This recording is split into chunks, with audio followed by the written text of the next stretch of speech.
All right, welcome in to the 411 on Wrestling Podcast. I'm your host, Blake Lovell, and with me today, my guest is someone you have seen on AEW Dark, AEW Dark Elevation. You've seen him on Dynamite, and you've even seen him win a championship on Sammy Vlog there. That is Baron Black. And Baron, thanks for calling on here with me. It's no problem, man. Appreciate you having me on it. Yeah, absolutely. And I know for our regular readers on the site at 41 Mania, we've talked a lot about you here over the past year or so. I know just kind of going back to, getting into your head there, your first, I guess, AEW match was really towards the start of the pandemic. That was I think it was the April 29th episode of Dynamite you had against Shawn Spears. I know that was during that time when AEW was taping a lot of shows, just trying to do anything they could, to have some type of programming, not knowing sort of what was next. What was kind of what led to that for you, just to kind of get that opportunity? I'm sure that was kind of a crazy time, not just with everything going on in the world, but also just from a standpoint of being a wrestler in that particular moment. Yeah, that is correct. That was my very first AEW match. Was Dynamite against Shawn Spears, April 29th, 2020. Um, how did it come about? Well, all I know is that I got a I got a text message at 3 o'clock in the morning saying, "Can I be at a certain place at a certain time?" The very next day. Well, that morning because it was 3 o'clock in the morning. It was already the next day. So Um, and I was like, yeah, I did not know what it was.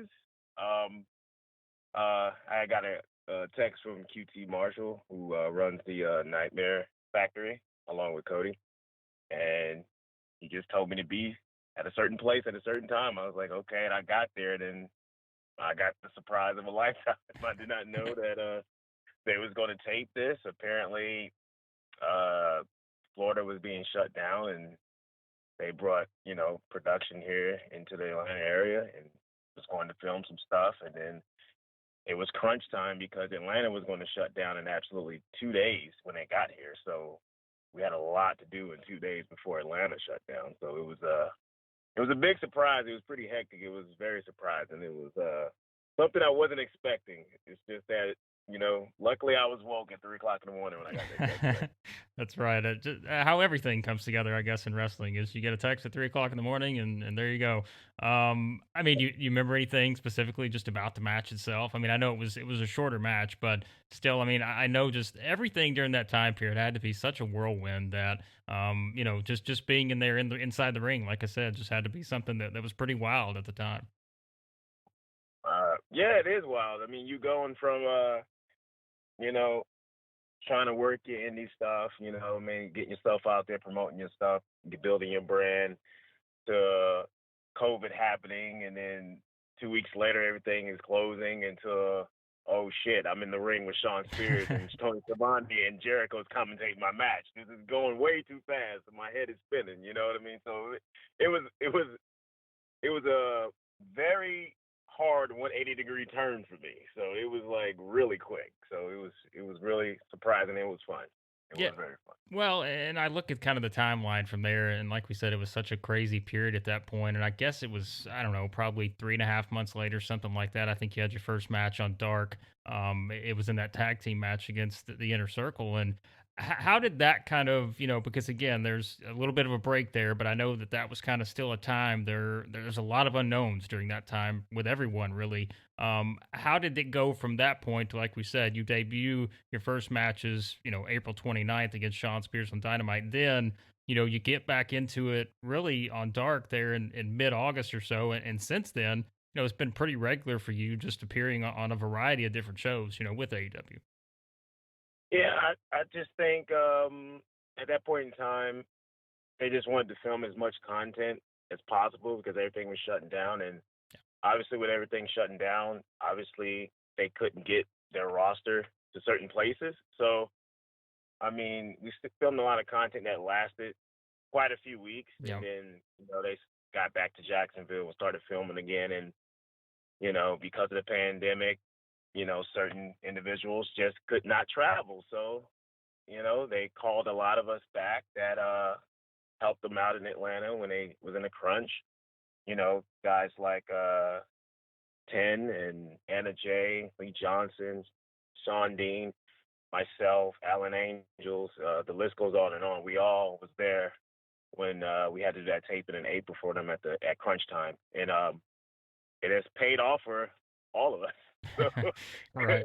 it paid off for all of us. So it was like basically giving us more opportunity for us to really help them, and when it was really a hard, tough spot for them where they couldn't get anybody to be on the content for them. So And I mean, like you said, and that's what I was going to say next was like, it has to be rewarding just knowing that group and kind of knowing what you go through on a day to day basis just to kind of get to that opportunity and then to see kind of how it has kind of helped, like you said, the different names that you mentioned. That's got to be a rewarding part of it, knowing that, hey, this is tough in and of itself in a normal environment for the business, but really in the state that it's been in, for the past year or so now, it's got to be even more rewarding in that aspect. yeah, it is because a lot of people uh, like myself, who's been wrestling for a while. Um, I'm going on 10 plus now, 10 plus years of wrestling, and you grind so hard to get to get to a platform as the big leagues as AEW, and you know, all of a sudden it's just the right place, right time, and boom, there you are. You know what I mean? And some people don't get that opportunity, so I'm very appreciative of that. So Yeah, it's absolutely. very And well, and I think one of the things, and I've seen a lot of people kind of mention this, but for me, as someone who covers the AEW Dark regularly, like I look at this show and just see the value in it. Like you said, it gives you an opportunity to go out and work. And the one thing I always bring up when I bring this up in our reviews and such is it's so different because you're working such a variety of different styles and you have different match links and the opponents are different. Like I know for you as someone in the ring, like that gives you such a wide range of opportunity to kind of learn certain things or tweak certain things about what you're doing. And I know has to have been, something that's really stood out for you, even in an era where you really don't have a lot of fans and that kind of stuff. But I mean, the value of shows like Dark and Dark Elevation now, like I don't know that people completely grasp just how valuable those shows have been really over the past year or so here. it's been very valuable. It's been very valuable to guys on the independent market, like myself, because a lot of those guys have gotten contracts with AEW. Guys like Bear Country, Top Flight. I mentioned Lee Johnson. I mentioned Ten. Various other guys. Will Hobbs. It's been very valuable. They have picked up roster members through AEW Dark, and it has provided opportunities for independent wrestlers where has not been independent wrestling for the better half of a year to actually be able to work and actually get some compensation for their work as well, because there was just nothing out there for them. So it has been AW Dark has been a godsend. You Yeah. know what I mean? Even though the pandemic was just hell on earth, AW Dark being born out of that was just probably the the bright light in the darkness that was COVID. Yeah, So absolutely. And I think some people, and I know some people know this, but like just the taping process of AEW Dark is, I know it's different. Like we've heard some of the stories about you're out there taping, and I can remember, I don't know, I guess it was during the time period where it was colder, and it just people are talking about you hear Taz and Excalibur talking about how cold it is at midnight or whatever it is. What's that like? Like walk people through a day in the life of kind of an AEW Dark taping, because I know it's a little different and a lot of people probably don't realize just kind of how extensive that can be and kind of when you tape and all those kind of things. it varies, it changes from time to time, but that time when you're talking about when they talk about how cold it was, I'll never forget. Kylan King, I think she had like a giant blanket on in the crowd Yeah. one time, and that went viral. But yeah, it was sometimes the dark tapings have to go into the wee hours of the night, and I didn't think Florida could get that cold at night, but damn, I learned the hard way. You know what I mean? So yeah, you had some guys that was going out there in not too comfortable weather conditions, really putting on shows. And I'll never forget one time we taped, and I went out there, and I took a deep breath and it felt like needles was in Yeah. my chest. So I was like, yeah, it was that cold. So I was like, ooh, this is the first time. But it prepared you to work in any type of condition. So it was a great experience for me. It was a great learning experience for me. You know what I mean? And maybe people can appreciate a lot of those AEW Dark episodes because some of that was really shot in not so comfortable weather. Yeah. So No, absolutely, and like you said, I think that's something people have to keep in perspective. There is, yeah, that's not always easy given the circumstances. But I was going to bring up too, and you've put out a video on this. You talked about it on your Twitter, but like you had COVID. What was kind of because again, like we said, that's sort of it's sort of that point where again things are kind of started off. You had just had your Dynamite match there again not long before. But kind of what was that like for you? Just not only, I mean, again, we know the ramifications just from a human element, but also that's again sort of one of those periods where it's like, man, you're trying to get out there, you're wanting to work and do all these things, and I know that had to be kind of certainly a scary experience at times too. So yeah, I mean, yeah, it was. I was one of those people that it really didn't affect me. I didn't know I had it until I just took a test. yeah, I was taking a test because I had some projects coming up that I wanted to do, so I was required to take a test, and I took a test. The test told me I had it. I didn't even know, and I really didn't show any symptoms about 6 or 7 days after I got a positive test, and then I had two pretty brutal days, and then I turned around and recovered pretty quickly after that. So it was yeah, it was really interesting because at that point in time, people had a lot of symptoms. Everybody was symptoms, and then you had the asymptomatic people starting to creep up, and I was one of them because I didn't even know I had it at that point. So, um, but yeah, that set me back from some opportunities. But as long as I got through it, that's all I cared about at that point. So, I got through it. It was I had probably a bad 36 or 48 hours, and everything cleared up from that point, and I was really back on my feet in like a 2.5 week period. But I still took some time because there was so many unknowns about COVID and the virus. I still took some time to gradually get back into my workout schedule. I didn't just jump right into where I left off.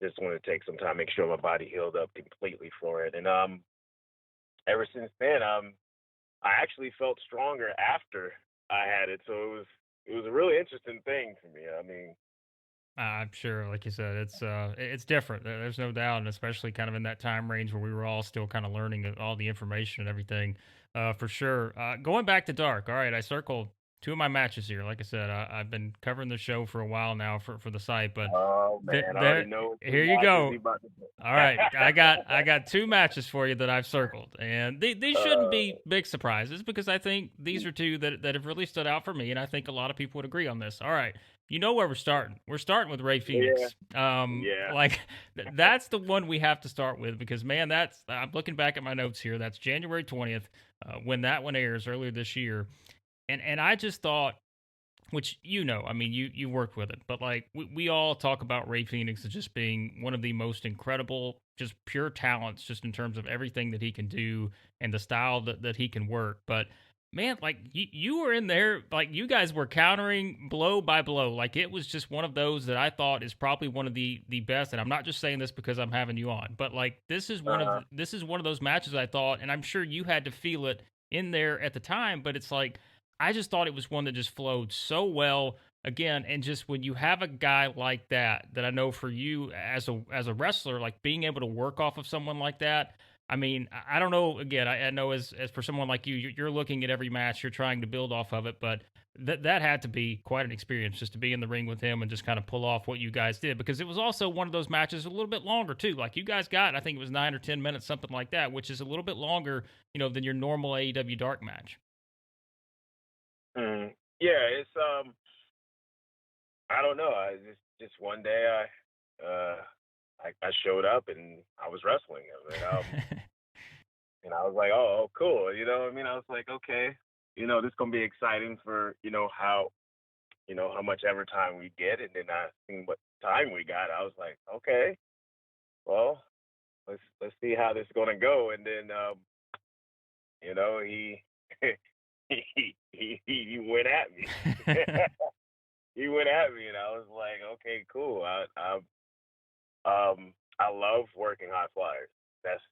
I just love working high flyers. I have great chemistry with high flyers.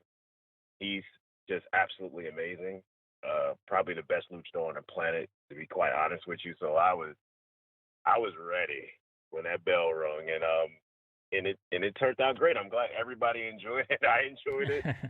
Um, so yeah, that was definitely my favorite match in AEW. Yeah, no, that was Definitely my favorite terrific. match. I mean, it was terrific, and I know again anyone that watched it, that's one that just stands out for me. Even as again covering as many matches are on Dark every week, that's one I always go back to because it really was quite a showcase. So if you're listening to this, you haven't seen it, January 20th episode of AEW Dark, it's on YouTube. Go find it.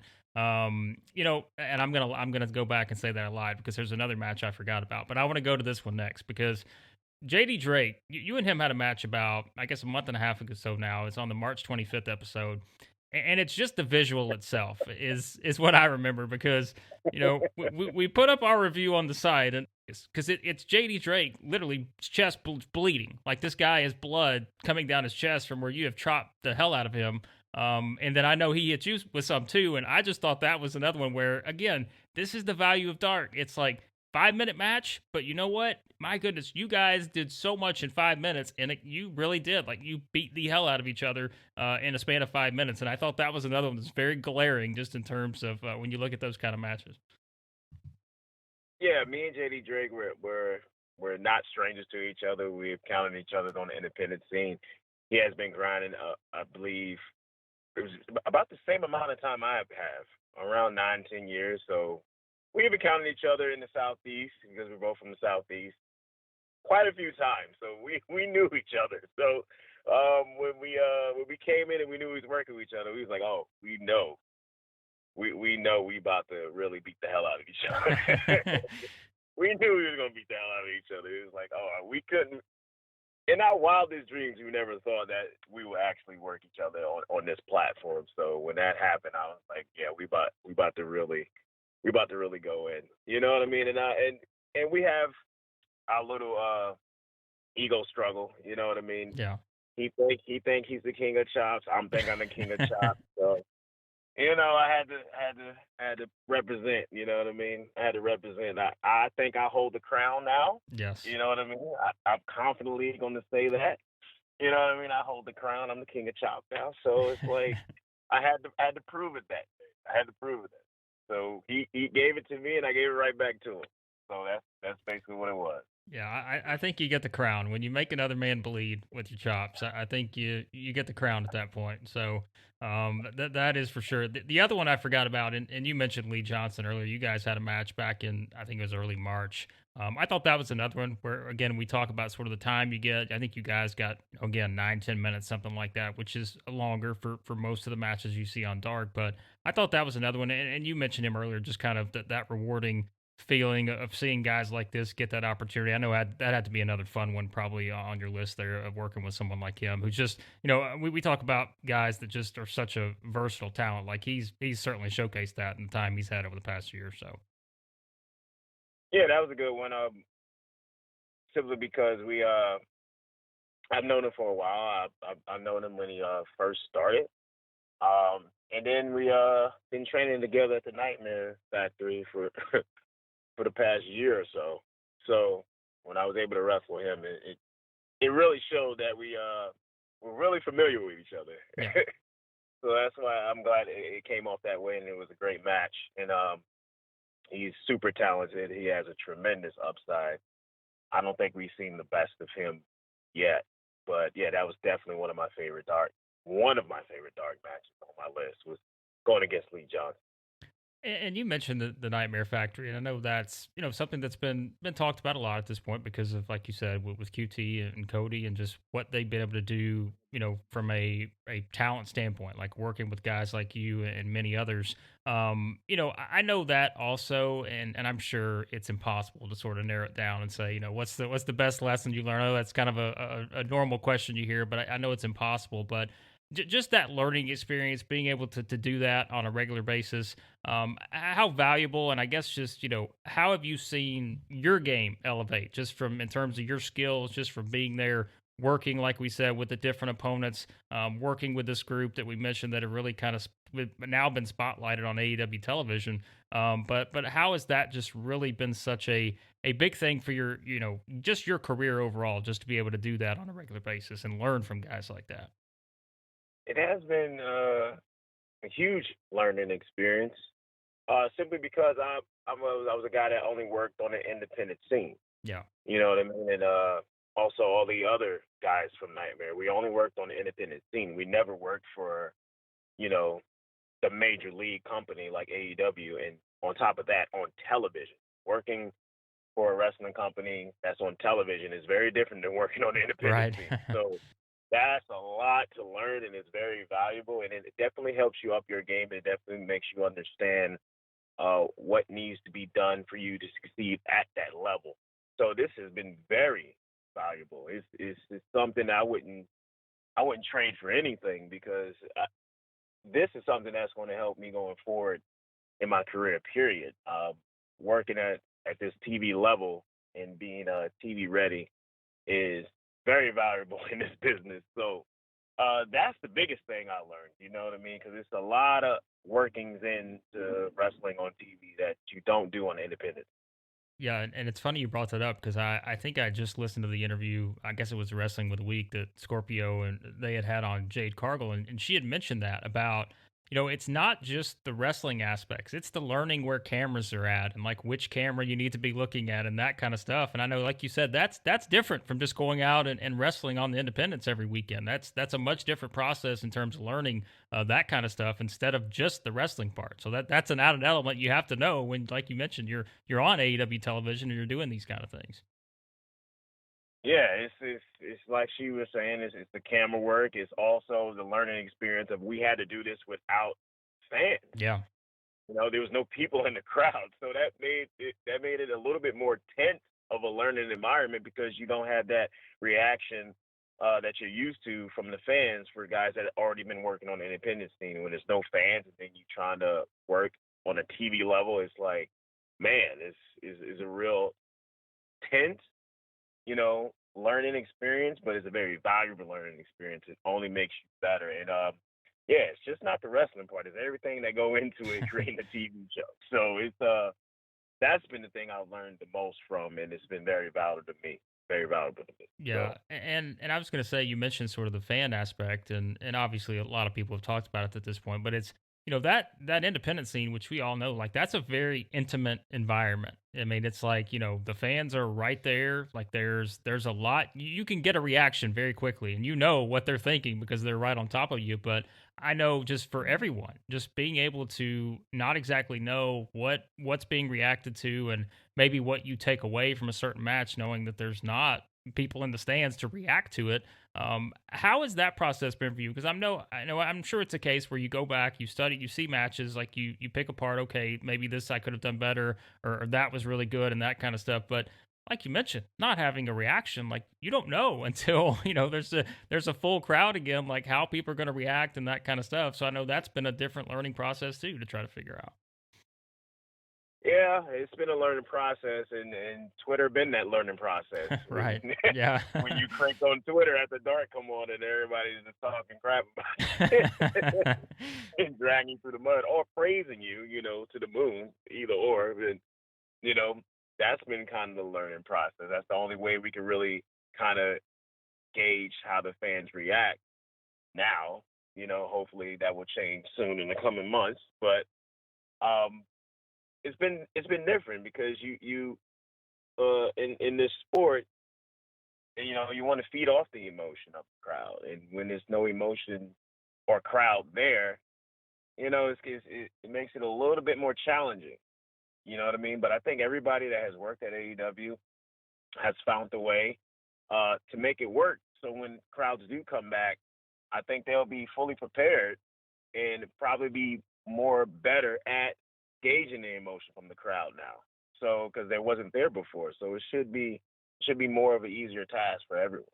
And it's so different now with this era. I mean, just in and of itself, like the social media aspect. I mean, we were laughing earlier about you winning the championship on Sammy Guevara's vlog, but like that helps, right? Like that gives you more eyeballs. Like that helps someone have more notoriety and BTE, and we've talked about that, a lot at this point. But like those are the kind of things that help you sort of build yourself, especially again in this particular era, which is very unique. But I mean, even without the pandemic, like those are things moving forward that aren't going anywhere. And that's a big part of kind of building yourself up and adding that notoriety, I'm sure.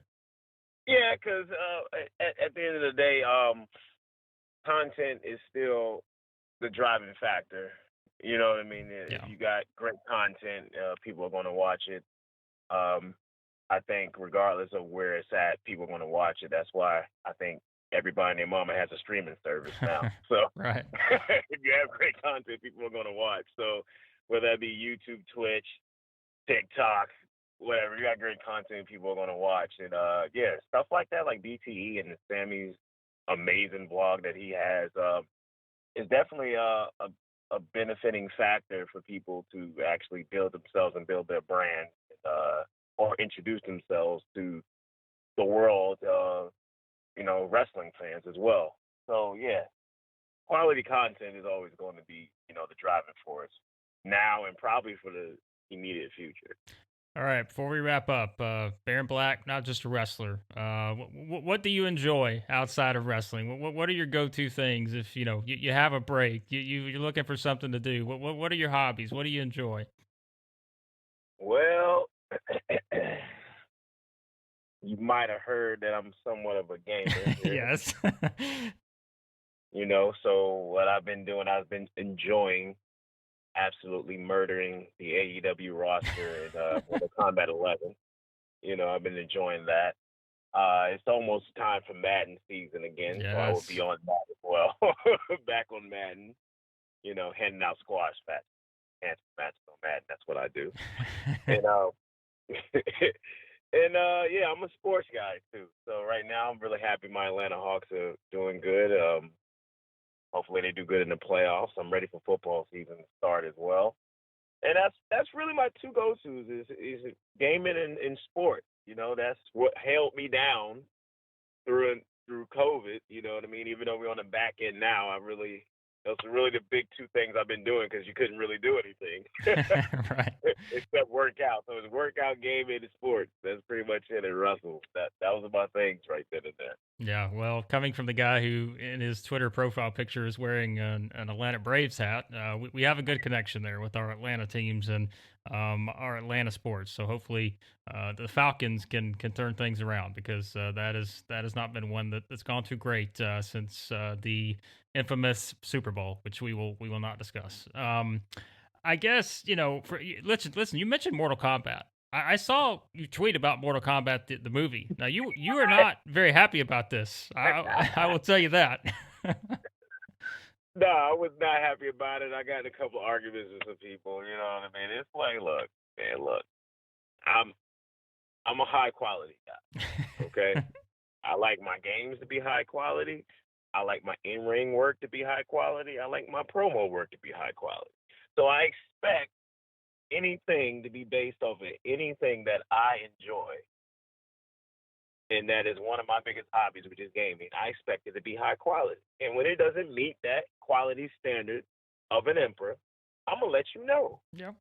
And I have no problem in letting people know that it did not meet standards. You know what I mean? And I was just not. You know what I mean? Kudos to some of the actors in there. They really tried, but they just wasn't given the greatest hand to deal with. You know what I mean? Yeah. So it's like it is what it is. You can only elevate something so much. But yeah, you were not the only one that thought that. So I think the reviews tell the story sometimes. And yes, you were not the only one that thought that. But Barrett, man, listen, this has been a lot of fun. I really appreciate it again for you coming on and plug anything you want. This has been a fun discussion. And yeah, let everybody know where they can find you on all your platforms there. Oh yeah, on Twitter, you go ahead and follow the Emperor is THE_EMPBRUH.